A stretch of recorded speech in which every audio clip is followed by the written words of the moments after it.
Glad you're here. Pull up a chair, pull up a sofa, whatever, sit down, and it may not be the most relaxing 3 hours, but I guarantee you won't forget much of it, especially if you are actively involved in the Christian religion. I don't care what phase or aspect of it. This program is going to reach out and kind of shake you up a little bit, I think.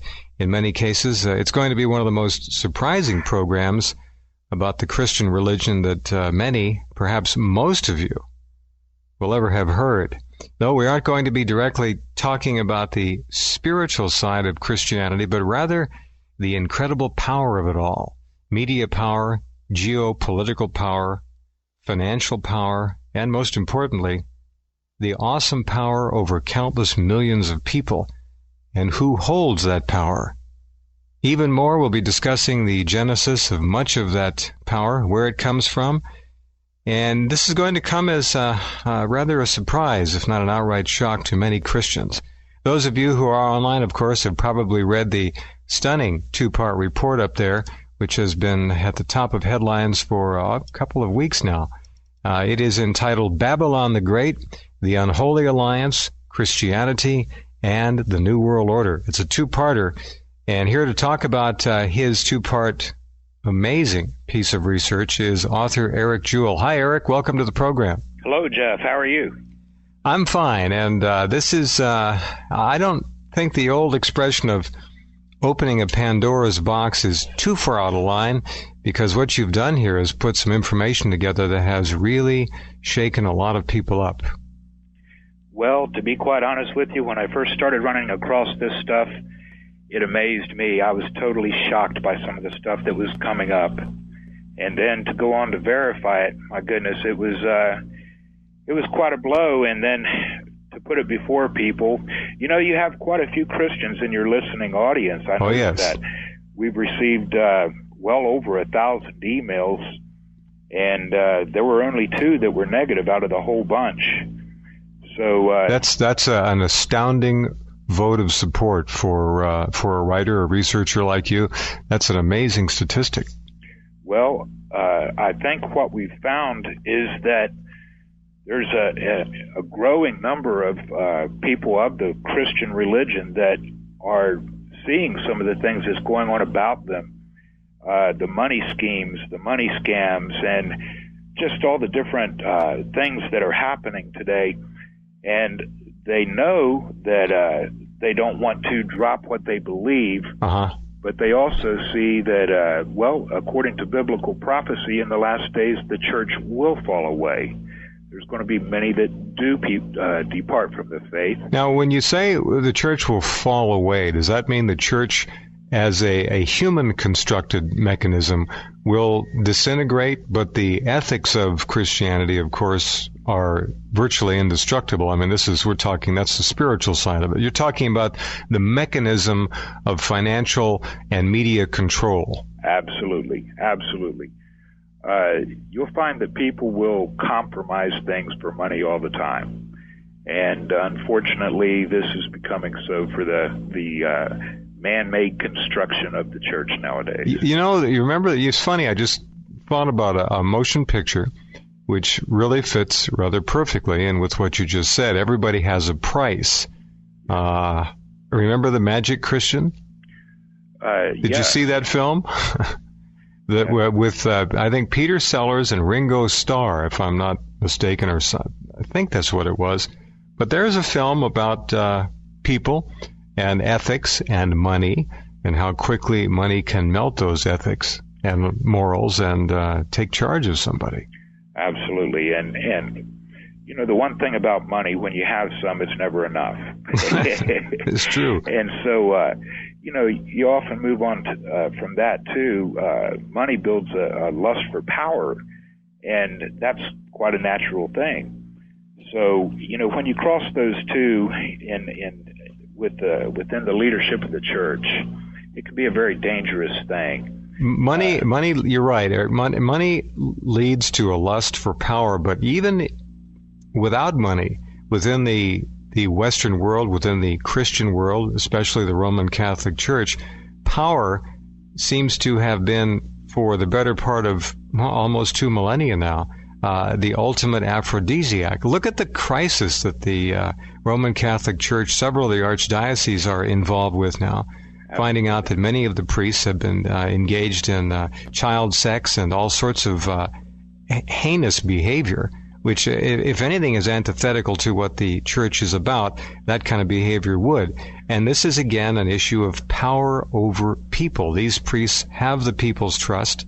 They have power, and they have, in many cases, horribly abused it. Of course, this is nothing new. We go back to the Inquisition, and how many millions of people did the Catholic Church liquidate over hundreds of years? The whole story is beyond belief, but it is an issue of power and money. And with your two-part series now, we are seeing unquestionable links between Christianity, and I could almost put quotes around that, and what we call the New World Order. When you began researching this, Eric, how difficult was it for you to expose and unearth and pull together the pieces which are so stunning in the series? Well, I found it amazingly easy to run across lots of very reputable material. We found articles in the New York Times, the New York Post, the Washington Times, the Christianity Today, interviews with these evangelical leaders themselves, releases from their own organizations. And when we started doing the cross-referencing and some of the different things that the organizations are involved in, we ran across some very interesting stuff. But the information's out there and it's very abundant. Why hasn't it been pulled together like you have done? I mean, what you've done is remarkable because you did it. I mean, that's the bottom. I haven't seen an article or series like this anywhere else. Well, I think the thing was, Jeff, what was going on, you'll run across something that happens maybe 10, 15 years ago, and then, you know, it'll be written up in an article, maybe a small article in the Washington Post. Then maybe a year later, there'll be another one. Well, by that time, these things, the prior things are generally forgotten or brushed off, not thought of too much. But what we've endeavored to do is just take the overview of all of these things and put them together. And they really make for an interesting picture. I'd like to say, too, that, you know, if anyone out there would think that this is a bash against Christianity and the faith, it truly isn't. Because all I have to do is read the articles. It has nothing to do with that at all. Absolutely. You have simply pulled together the facts, and the facts of the matter are that there is a hierarchy of power here, and many of our most well-known evangelical Christian symbols, human beings on the media, in the media, and around the media, are connected to this structure. And it's right there. It's not hearsay. You don't do editorializing. It's just the facts, ma'am. Yes, that's right. And I think one big thing at stake here, like you say, is that the church as a whole trusts its leadership. And trust isn't a bad thing, but we can't have a blind trust at the same time. Truth and integrity are at stake here.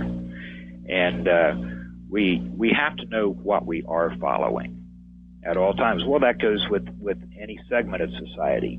Always a good idea. Let's know what it is we're following.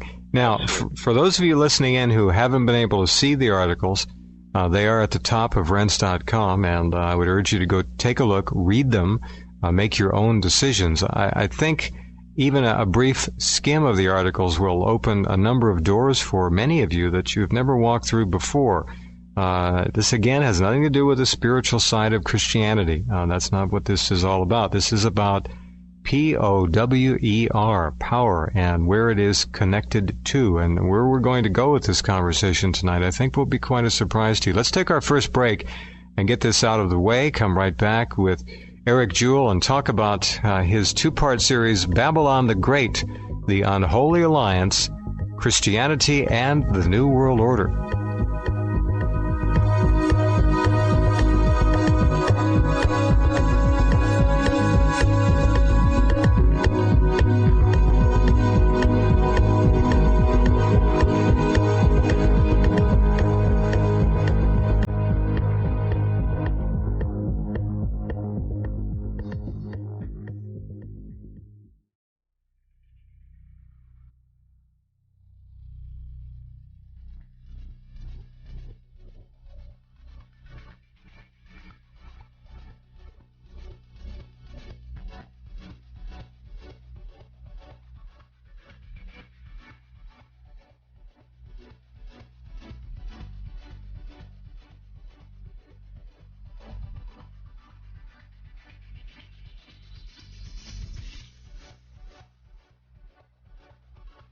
Okay, we're back. Thanks to Lori for the email. I was right. The Magic Christian, 1969. Peter Sellers and Ringo Starr. And Peter Sellers was a treasure of an actor. This is an extraordinary movie, and those of you who are into... Gee, it's an old movie already, isn't it? I saw it, I guess, in the 80s. 1969. Peter Sellers portrays Sir Guy Grand, the richest man in the world, who happens upon a young orphan in the park, Ringo Starr, and on a whim decides to adopt him. Together they set off on a series of madcap escapades, discovering along the way that money will buy anyone anything that their happy-go-lucky hearts desire. Money will buy anyone and anything. Okay, Eric Jewell is my guest. I guess let's start at the top, and... It's not many people on the planet that have both the sun and the moon as names. Is that an accident, or was the Reverend Sun Myung Moon able to adopt that name later on? That's an amazing coincidence, isn't it? He has a lot of mystique in his past, and there's a lot of the things in his past that don't line up. He tells several different stories, several different ways, so it's really hard to say.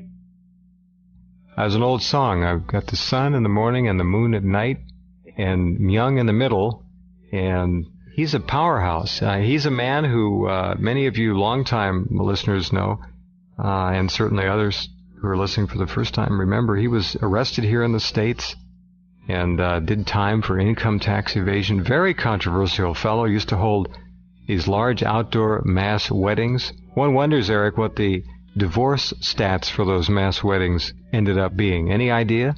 They're very high, as a matter of fact. And he has a daughter that was married in one of these weddings, and she's divorced from her husband. As a matter of fact, she's written a new book. It's an expose. Actually, it's not brand new now, but she wrote an expose concerning her father and the cult. And I'm surprised it hasn't caught on more, but, usually a lot of times the good stuff really doesn't. Uh-huh. Was it published in the States here by a major publisher, a minor publisher? How was it published? Yeah, it was published in the States. It was published in the United States, and it's in Europe, and her book hasn't done all that well, though.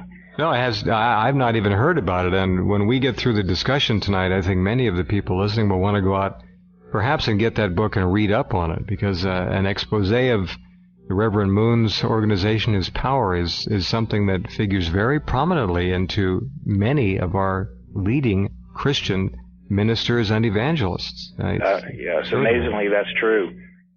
One of the amazing things about this Reverend Moon, I did some research into his businesses.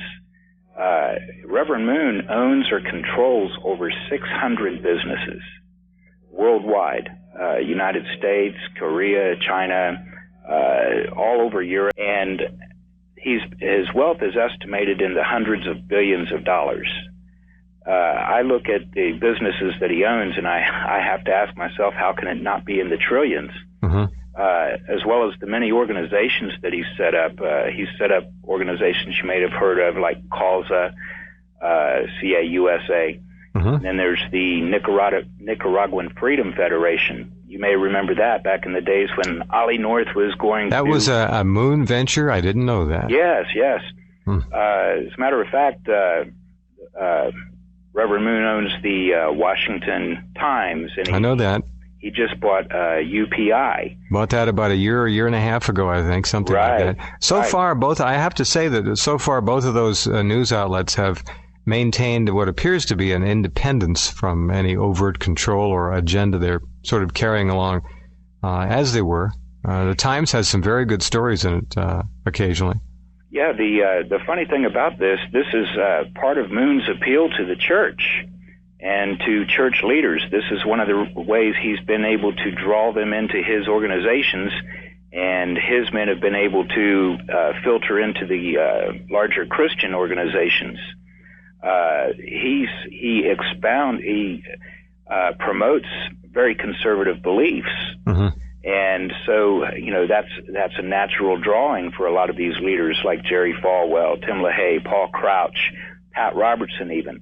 We get into that later on in the program and see the connections. And probably a lot of those gentlemen are listening tonight or will be later on this evening.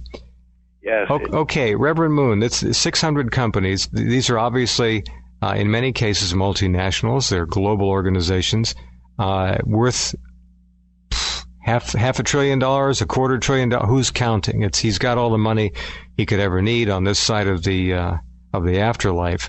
What do we know about the origination of his wealth? How did he do it? Is he a boy wonder?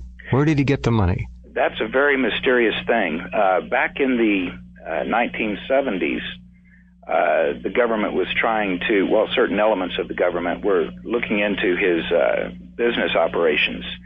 And they had a lot of questions. That's one of the reasons that he ended up going to prison, was for tax evasion. But they had a lot of questions as to where this money was coming from to fund all these events and all of these companies. For instance, it's estimated that he's poured over $800 million, and by another estimate, over $1 billion just into the Washington newspaper there. That's a lot of money for a newspaper. Yes, it is. But it loses billions or millions of dollars every mm-hmm. year. Mm-hmm. I think the last estimate I heard was that last year it lost $15 million. Mm-hmm. So he's continually pouring the money into this. Well, remember, we have such a thing as tax write-offs, too. So corporations that lose money, if someone like Moon owns them, a number of them, the books can be balanced out.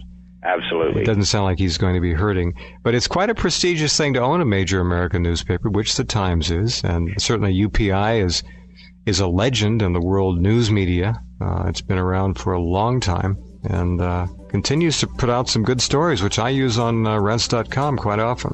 Absolutely. Okay, stand by, Eric. We'll pause and come right back.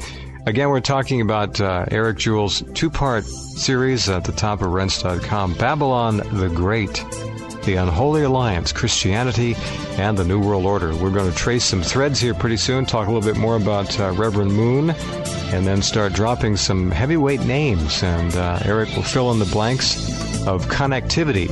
And there are connections, lots of them. Be right back.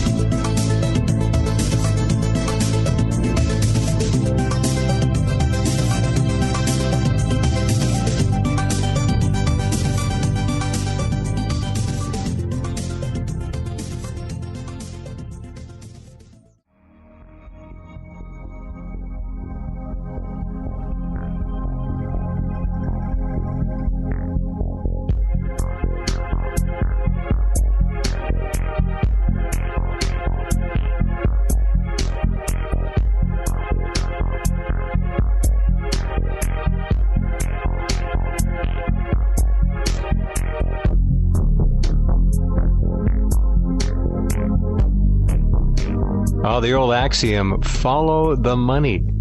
It's funny how when we think about religion, we don't think like that. We think of follow the money as dealing with politics, military-industrial matters, and so forth. But no, not the case at all. The money tree, the money train, the money connection's the same in the world of organized religion as it is anywhere else. How long did you work on this series, Eric? How many months research? How long did it take? You put together, again, just a knockout piece for people to think about. Well, I started researching this the first time I stumbled across some of this information was about 5.5 months ago. Mm-hmm. And I researched it for about a month and went through a couple of things. I had to put it away for a little bit, and I pulled it back out and been going through it about the last 3 months. Has how can I phrase this delicately? Has this caused you any, and you don't have to go there if you don't want to, have you met any resistance with this work of yours, this effort to look behind the curtain and see who's got whose hands and whose pockets and so forth? Well, as far as the email I've been receiving, no, I've received almost no resistance at all. One person did think that I was Christian bashing. I assured them that I myself am a Christian and I wouldn't do that. Mm-hmm. I'd say the biggest resistance I received was when I actually confronted Mr. LaHaye himself, one of the co-authors of the Left Behind book series. Uh-huh. And I did meet some resistance from some of his associates. All right, phrasing that delicately, we'll leave it right there. Is Reverend Moon, is he a Christian in the traditional sense, or is he a businessman, or is he both? Well, back in the 70s and 80s, just about everybody recognized him as a cult leader. And then he began, when President Nixon was going through his troubles, Moon began getting a little bit of a good reputation from the conservatives for standing up for Nixon. And then ever since he's embraced a lot of conservative causes. So, but when you say embraced, I think what Eric is saying is supported would work as well, and the S can be a dollar sign because that's where it's at. So he's found out, and he had the juice to do it, that by embracing various conservative movements, he picks up friends very quickly. We're going back to the magic Christian theme again here. Everyone has a price. It doesn't mean they sell out completely, but they're certainly beholden to the Reverend Moon. Yes, that's a sad but true fact. Who is Bo, H-I, he, or High, Pack? Is Bo High or is he?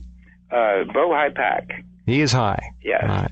And Bo High Pack is a very interesting individual. He's an author. He's Moon's number one man and has been since the late 50s. And I think that the most interesting thing about Bo High Pack, though, is his relationship to the CIA. Bo High Pack was Korean CIA in the late 50s and early 60s. And he was also the Korean liaison to the American CIA. And he's had many dealings with the CIA. As a matter of fact, at one point, Mr. Moon himself was warned by the FBI and the CIA that he shouldn't make a particular appearance because they feared somebody might make an attempt on his life. Mm-hmm. Another interesting thing about the CIA connection here with Mr. Bo High Pack, Bo High Pack has set up several organizations funded with Moon's money, and the interesting thing is we have high-level intelligence people from this nation sitting on those very organizations, boarding these organizations. Men from the NSA, former CIA, all kinds of special operatives type people. So he's definitely a connected man. And when you add all these multi-hundreds of millions of dollars and throw in the aspect of the intelligence community, and it could certainly seem like Bohai Pak is in fact as much a controller of Moon as he is his number one man. Very interesting idea. Is Moon still active? Is he out and about? Does he make appearances? What is his personal profile right now? Well, he stays pretty active. He does make a lot of speeches. He's not as active as he used to be openly. His action nowadays is more behind the scenes. He wised up. Absolutely. Now he's wearing a business suit instead of a robe. All right. I got an email here, and maybe this fits with your research, maybe not, from Brett. Thank you, Brett. Jeff, Moon is at the very top of the Bavarian Illuminati. He is above the 33rd degree. In other words, he's as higher than the Bushes and Clinton and Kissinger. He is highly connected to alleged sacrifices and other things that are rather distasteful, to put it mildly. These are some of the accusations and allegations against him. What do we really know about his, if much of anything, about his connections to the Illuminati and about any of the dark side? Do we have much on that? Well, yes. If you cross-reference all the various organizations, the Moon organizations, and then the Christian evangelical organizations like the Council of National Policy, the Council of 56 Religious Roundtable, you'll find that all of these groups are interconnected with the very same people. And many of these people are, in fact, Trilateral Commission, Council of Foreign Relations, Bilderberg. It's not of course, we can pretty much only make, I think, suppositions as to who actually might be part of the Illuminati. Mm-hmm. But, yeah, he's definitely connected with the people that are involved, in fact, in bringing about the New World Order. Okay, and again, the allegations are out there. We can't prove or disprove them, but he is a very controversial man, and on the heels of Eric Jewell's two-part article, The Unholy Alliance, Christianity and the New World Order, more people, I think, will be looking closely at this issue, and it should be looked at. Be right back in just a minute or two. I'm Jeff Rense. Glad you're here. The website is rense.com, R-E-N-S-E. News that you need to read, going up 24 hours a day, 7 days a week for you.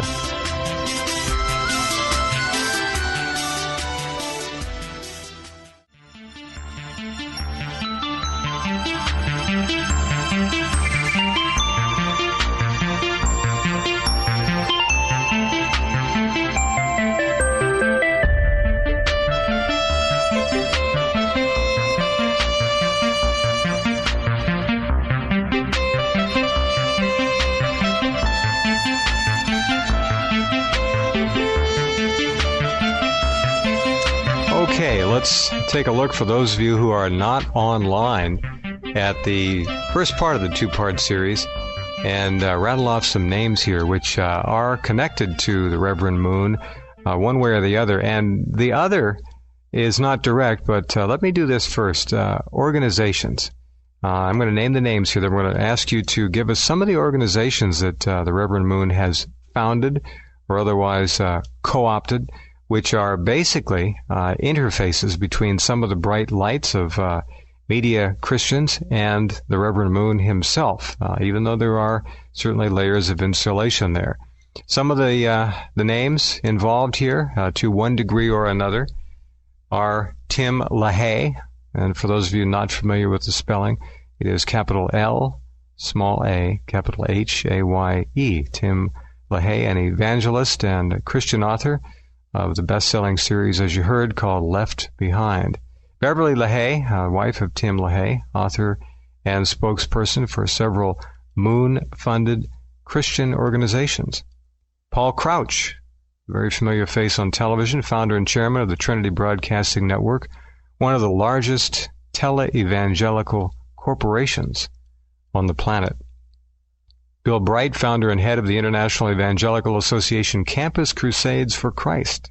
Robert Schuller, pastor and tele-evangelist from the famous Crystal Cathedral in Southern California. Billy Graham, recognized, of course, worldwide as one of the most influential evangelical preachers, author, and syndicated religious columnist who was recently the center of a rather controversial story having to do with some of the famous Nixon White House tape conversations.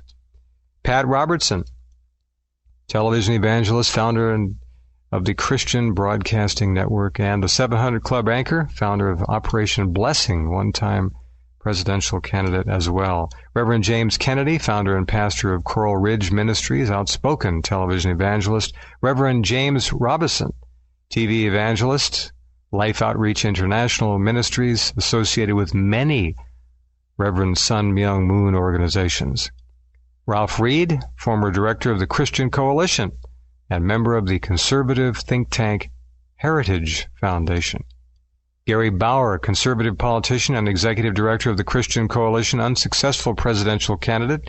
Dr. James Dobson, pediatrician, author, and publisher, head of the Focus on the Family, a Christian and Christ-centric organization and magazine. Phyllis Schlafly, the political conservative columnist. Jay Sekulow, Christian political activist, and the list goes on, but those are some names that many of you are well familiar with, and they are all connected in one way or another to the Reverend Moon, which is a real, I don't know what other word to use, it's a shock.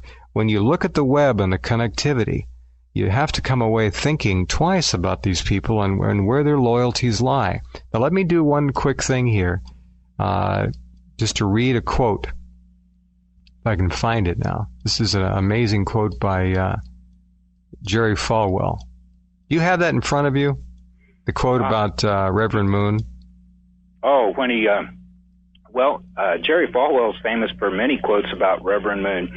He calls him an unsung hero, for one thing. That's right. Yes, and he's stood up for him on several occasions and made many outspoken remarks. At one point when he was being questioned about receiving money from Moon organizations, which at first he tried to cover over, but then the truth came out, and I give him credit for at least stepping forward and admitting it. Yeah. But one thing he said was, it's been the devil's money long enough. I don't care who it comes from. But cash the check. Absolutely. Yeah, here's the quote. I just found it. An unsung hero to the cause of freedom, who is to be commended for his determination and courage and endurance in support of his beliefs. Now, there's something really interesting about this. Many people may not realize this, but one of the things that Moon claims is that Jesus Christ failed his mission as Messiah, and that back in the 50s, and in another portion of the story, he says it was in the 30s, but in the 50s, he says Jesus appeared to him in a vision and told him that he had failed his mission as Messiah, and now he was sending forth Moon to be the new Messiah. He allegedly told Moon, I blew it, I'm giving it to you to finish the job. That's right. And so now many people hail him and his wife as the true mother and father of creation and humanity. And here Jerry Falwell is praising him as an unsung hero. To me, there seems to be a large conflict of interest here, and I believe that conflict of interest comes because of money.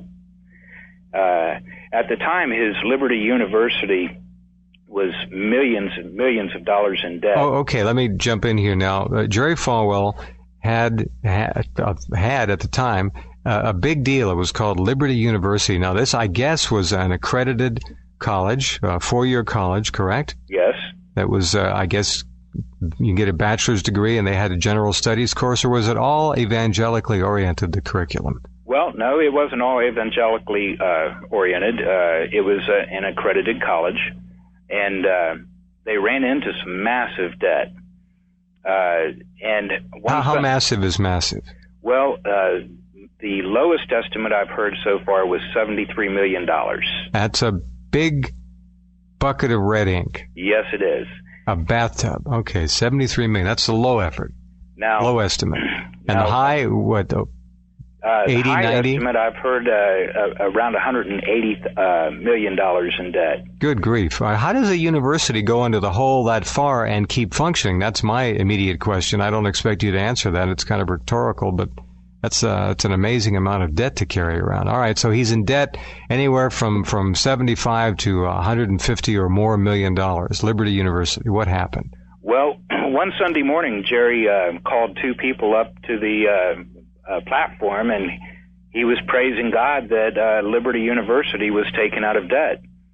And he was giving credit to these two individuals.